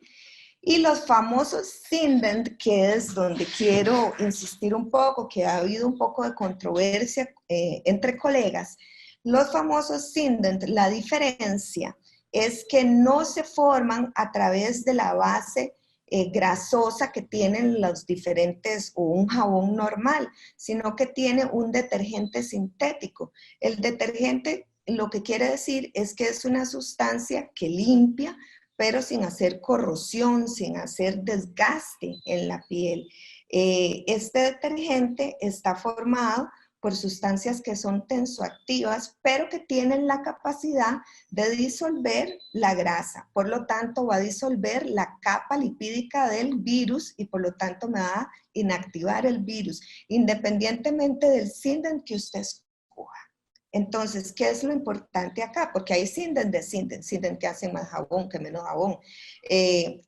¿Cuáles son los Zindent característicos? Son el lauril sulfato y el lauril éter sulfato sódico, que si nosotros leemos, la mayoría de todos los productos de belleza tienen estos componentes. Pero el Zindent, al ser básicamente estos dos componentes, tienen un pH más afín con la piel, porque es un pH más bajo, y básicamente la diferencia con el jabón normal es ese, que no proviene de la grasa, pero sí tiene la capacidad de disolverlo, por lo tanto sí nos va a proteger contra COVID. Entonces, con esto no quiere decir que todas las personas tienen que usar un Zindent, no, pero si la persona lo necesita usar, lo puede usar. No todas las personas tienen la capacidad económica de comprar un Zindent. Por lo tanto, desde la persona más pobre hasta la más rica puede protegerse contra el COVID, porque puede usar cualquier jabón, hasta un jabón de estos, ¿cómo se le llaman? De estos que uno fabrica, digamos, que no sean comerciales, porque la estructura del jabón en sí lo permite, nos permite protección. Este es el mensaje que yo realmente quiero que todos nos llevemos a casa. ¿Qué pasa con el paciente que ya hizo que tiene un problema serio ya en las manos, que tiene una lesión? Pues la recomendación es, y acá también quiero ser enfática que nosotros como dermatólogos estamos hablando acá de una dermatitis por contacto irritativa, que nosotros como profesionales sabemos que una vez que la respuesta inflamatoria se activa, al mismo tiempo el cuerpo va a activar, o el sistema inmune va a activar una respuesta de defensa también. Que también habrá personas que tengan una dermatitis de contacto alérgica, ya eso es otro tema. Pero en teoría, el paciente normal que hace por irritante primario, en teoría debería, con medidas locales, prontamente recuperarse. El paciente que no, realmente es un paciente de riesgo que no debería permanecer ni exponerse hasta que no se haya recuperado la barrera cutánea a unidad de COVID. Eso tenemos que tenerlo presente. Y otro mensaje que quiero que nos llevemos es que el alcohol en gel sí sirve, por supuesto que sí, pero nunca va a ser superior al agua y al jabón, porque el agua hace este efecto de barrido que el alcohol en gel no hace. Entonces, si vamos a usar alcohol en gel porque no tenemos un lavatorio en el consultorio o porque no tenemos acceso en ese momento, debemos utilizar una cantidad apropiada y tratar de frotar y hacer el efecto como que si estuviéramos utilizando el agua, ¿verdad? No debemos utilizar ni anillos, ni pulseras, inclusive ni el reloj. Y lo que se recomienda es el secado después de utilizar cualquiera de estas cosas, ¿verdad? Utilizar toallas desechables, no se recomienda utilizar paños y esas cosas porque pueden estar contaminadas. Qué raro, ¿por qué como que se me salió? Ok, y otras otras dermatosis que se han presentado también con esta pandemia y que son parte de no solamente del personal de salud, sino de que enfrentan las personas día a día, pues con el estrés y la ansiedad que ha generado el vivir con esto, pues y que no están lejanas de nuestra consulta, la onicofagia, la tricotilomanía, los efluvios que se van a presentar no solamente en los pacientes que han estado ingresados, que han sufrido la enfermedad, sino los pacientes que están estresados, ¿verdad? El abuso de sustancias que conllevan a más problemas, ¿verdad? Y más consultas. Afortunadamente, el 80% de las personas van a superar y se van a recuperar de esta enfermedad. Y que lo más importante es la información, la comunicación, lo que nosotros podamos transmitir y apoyar a nuestros pacientes día a día. En Costa Rica creo que ha sido un esfuerzo en conjunto entre todos. Tenemos la bendición de tener una persona que ha tenido una proyección que realmente le ha llegado a todas las personas, porque no es solamente hablar, creo que el ministro le ha llegado a todas las personas en este país y que realmente nuestro pueblo ha sabido acatar las directrices del ministerio y eso nos ha dado una ventaja hasta el día de hoy. Tenemos solo 695 casos. A pesar de eso, tenemos solamente 6 fallecidos, lamentables 6 fallecidos, pero estamos muy bien a la luz del mundo, ¿verdad? En comparación con los demás y esperemos que podamos seguir saliendo adelante. Encantada de haber estado con ustedes y esperemos que podamos seguir conversando. Muchas gracias, Mónica. Yo quería que tal vez habláramos un poquito, me preguntan aquí en el chat, también de la urticaria, porque yo veo una urticaria y creo que siempre voy a dar antihistamínicos apenas la vea, pero tengo entendido que todas estas reacciones dermatológicas son transitorias y la mayoría no requieren de tratamiento, pero supongo que la urticaria sí.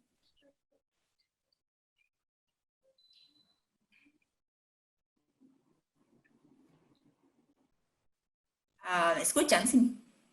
Yo sí te escucho. Lo que quisiera es como que quitaran para que podamos compartir. Sí. Ajá. Creo que te des que quitar la voz, Mónica. Voy a tratar de ver. A ver si puedo hacerlo yo. Ya no la puedo, está como pegada, no la puedo como mover. Quita esto.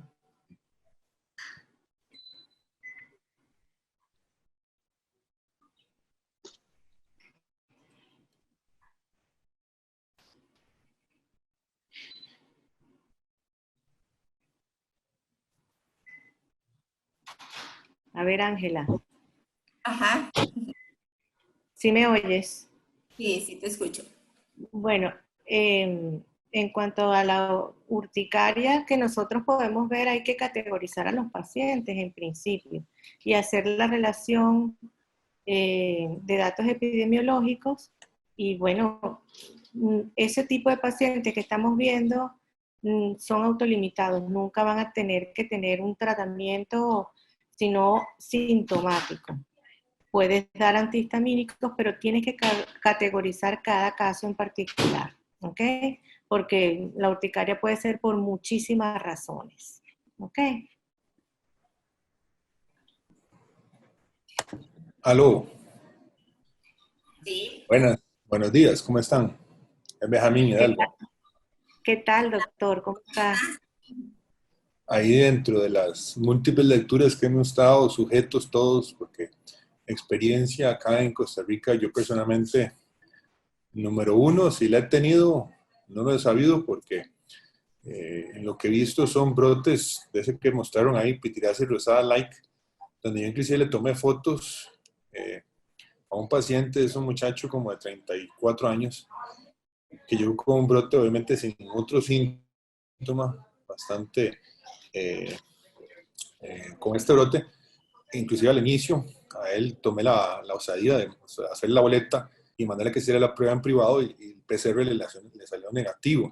El problema es que el brote que yo le vi a él era Pityriasis rosada like, pero con un patrón de hematoscópico que nunca le había visto, que era como tres puntitos como pseudovesículas, que eso me dejó con un mal sabor en cuanto a la prueba de COVID. Después, lo que sí hemos visto nosotros acá, y no asociado directamente a COVID, es la gran cantidad, yo no sé si lo han visto ustedes, de ¿cómo se llama?, de brotes de herpes zóster. Es increíble la cantidad de pacientes con herpes zóster, y ahora que estamos sabiendo que hay estos brotes varioliformes y varicela like, valga la redundancia, también una pacientita de 28 años que tenía un herpes zóster más una diseminación de su herpes zóster, y al hemograma tenía una linfopenia asociada, tenía los glóbulos blancos totales como en 3,200, y recuperó, pero nunca hizo fiebre ni otro síntoma. Entonces son brotes que a uno lo dejan pensando si debimos de haber hecho la prueba. El problema es que a nivel institucional no tenemos, digámoslo así, un apoyo para hacer pruebas de laboratorio en pacientes que no tengan los criterios o los signos principales que ellos establecen. Vamos a comentar más adelante. Y a nivel privado, la prueba no es barata, ¿verdad? Entonces, no está todo el mundo que le vamos a estar haciendo pruebas de COVID simplemente porque un brote X le salió al paciente. Entonces, ahí yo creo que para poder empezar a hacer un adecuado tamizaje de esto, deberíamos de buscar la manera de que estos pacientes, bueno, es una caltañito Dios, ¿verdad? Se le pudiese hacer a través de un laboratorio clínico farmacéutico, ¿no?, a financiar algunas pruebas, por lo menos a nivel privado, y poder hacer un tamizaje adecuado de brotes o exantemas bajo ciertos criterios, como el resumen, que me encantó ese resumen que puso la doctora San Juan ahí, de las manifestaciones o morfologías principales, y tal vez pacientes con este tipo de brotes y sospecha y o de contactos que considere el dermatólogo, hacer como un grupo de casos de pacientes que puedan tener acceso a esta prueba. Sería interesante, que por costos nos va a costar a nosotros mucho que los pacientes a veces accedan a los mismos, porque inclusive las aseguradoras le van a decir, bueno, ¿cuáles otros síntomas tiene usted? No tiene los síntomas del, ¿cómo se llama?, los síntomas del Ministerio de Salud, que aprueba como tales, entonces no le vamos a cubrir el costo de esa prueba, que es algo que me ha pasado con pacientes donde uno, por ejemplo, esta pacientita del herpes zóster y la reacción de diseminación de su herpes zóster, que nos dejó a mí, digamos, con esas ganas de enviárselo, pero no había una posibilidad económica de mandar al paciente. Y digámoslo así, la clínica Levice, si no tiene los síntomas clásicos, no lo van a aceptar como tal. Entonces, esas son cosas que yo he visto. Y ya, bueno, ya volviéndome, perdón, por lo que quería comentar, era que estos brotes urticarianos, lo que he leído, repito, es que no tienen tanto prurito o no tienen prurito, que es el síntoma pivote, ¿verdad?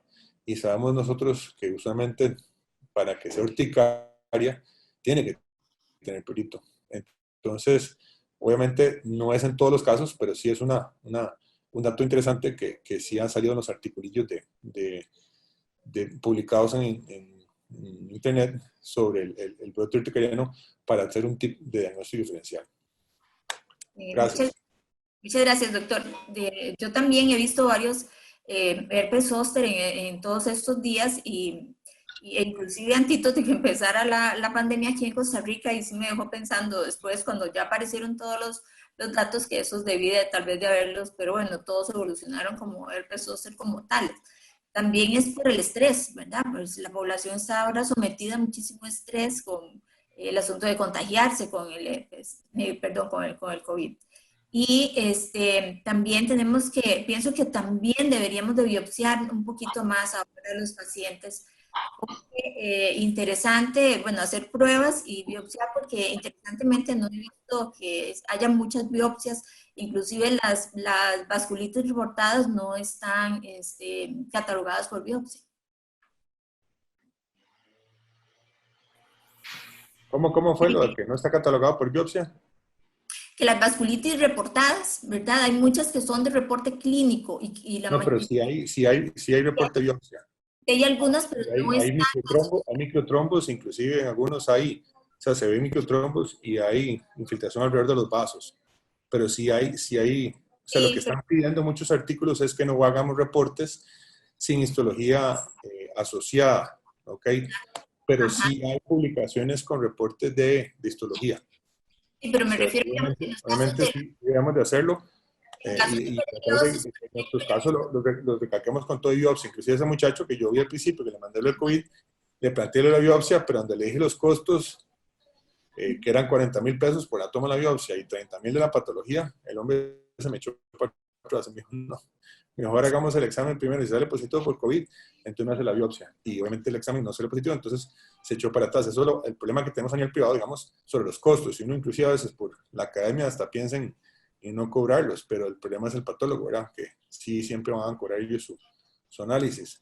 Pero sí hay histología reportada, cualquier cosa. Sí, yo estoy de realmente, acuerdo con ello que sí hay histología, pero a ver, vamos a situarnos en países donde ha habido la pandemia, en un principio no habían ni pruebas.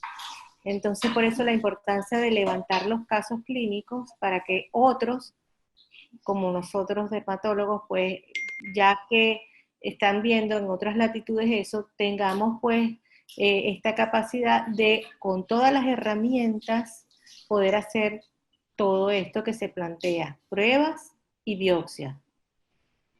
sí, porque Entonces, estamos en ventaja ahora. yo he visto algunos trabajos que no tienen histología. Okay, sí hay unos muy serios que sí tienen histología y he visto otros de manifestaciones generales que están sin histología. Y, por ejemplo, Hasta ahora se están atreviendo a hacer histología. sí, exactamente hasta ahora, porque hay algunos que han presentado Al las, principio les daba pánico, además. por supuesto, a todos nos da miedo contagiarnos, ¿verdad? Entonces, pues Sí, el susto probablemente también ha limitado un poco, pero pienso que en la medida en que vaya evolucionando y vayamos conociendo un claro. poco más, podríamos empezar a biopsiar un poco más. Uh-huh. Bueno. Voy a revisar el chat para ver si hay alguna otra pregunta y también pueden hacerlo aquí mismo a través de la... Importante también que para la doctora Mónica sobre el lavado que comentaste, cualquier jabón sirve, es realmente cierto. Los jabones Sindel lo que van a prevenir básicamente es una dermatitis de contacto posterior a su uso continuo. Y lo que más importa es el tiempo con que lo hagamos. Son de 20 a 40 segundos para que esa limpieza sea efectiva. Y en eso sí tenemos que estar como que educando a los pacientes todos los días por nuestras redes sociales. Ese es un punto importante. Sí, lo que pasa es que dentro de los mismos colegas había como esa duda de que si realmente, ¿verdad? Al ser el Sindent un jabón sin jabón delicado, realmente no nos iba a proteger porque siempre tenemos como esa sensación de que para protegernos necesitamos algo, no sé, la gente quiere hasta seguro lavarse las manos con cloro para sentirse segura de que se está eliminando el virus. Pero realmente entendiendo la estructura del virus y cómo es que funciona un jabón, tenemos la certeza y la seguridad de que sí nos estamos protegiendo si lo hacemos adecuadamente, ¿verdad? Con el tiempo que debe ser. Pero sí. Claro. Uh-huh. Buenas, nada más una cosa y otra. Hay dos temas importantes. Uno es, como todo lo que dijeron, me parece excelente, es el concepto, parece muy tonto, pero el de restregarse y frotarse. Entonces, una cosa es restregarse las manos, donde yo hago una acción física por tratar de remover algo, okay, si tengo la mano llena de tierra o alguna otra sustancia. Pero cuando hacemos este tipo de lavados para higiene personal, lo que tenemos que hacer es frotar las manos. Entonces, no hay tanta mella ni daño sobre la barrera cutánea. Eso es un concepto importante. La otra cosa importante es este fenómeno de saponificación, ¿verdad? De las grasas, que es lo que hace que destruya la partícula viral, ocurre con múltiples tipos de jabones, inclusive no tienen que ser antibacteriales, recordando que el triclosan está siendo estudiado por la FDA, un task force para ver si tiene efectos cancerígenos, eso es importante establecerlo. Y dos, el pH, ¿ok? Recordando que el pH en la piel anda entre 4 y 6, en verdad 5.5 es lo que hablábamos en promedio, pero hablo 4 a 6, y que tenemos que usar jabones con pHs o SINDETs con pHs bajos para restablecer la barrera o el epitelio, porque sabemos que si yo basifico o elevo el pH, también esto me va a dar a estados proinflamatorios, y si lo reduzco me va a reducir inflamación y me va a favorecer la restauración de la barrera epidérmica, que es un concepto que también tenemos que trabajar todos en esto de los jabones y hacer las recomendaciones a los pacientes, y obviamente usar cremas humectantes después de esto, que el uso de cremas humectantes después del lavado de manos no hace que se pierda el efecto desinfectante o limpieza o de higiene que se está haciendo utilizando los jabones. Y muy bien lo que dijo, ¿cómo se llama? Mónica, sobre los alcoholes en gel, que es frotarlos, ¿verdad? Hay lugares que uno le ofrecen alcohol en gel y después le dan un pañito para secarse, y en verdad lo que tenemos que hacer es frotarnos hasta el final para tener este efecto de desecación del virus, para que así se pueden activar con el alcohol en gel. Nada más eran esos dos comentarios. Muchas gracias. Gracias. Y pues en el lavado de manos siempre recordar las uñas, ¿verdad? Porque ahí es donde guardamos siempre cantidad de suciedad. Yo recuerdo que una vez presentaron un trabajo que hicieron cultivos de las uñas de las personas, inclusive después de haberse lavado las manos, y era impresionante todo el zoológico que salió, ¿verdad?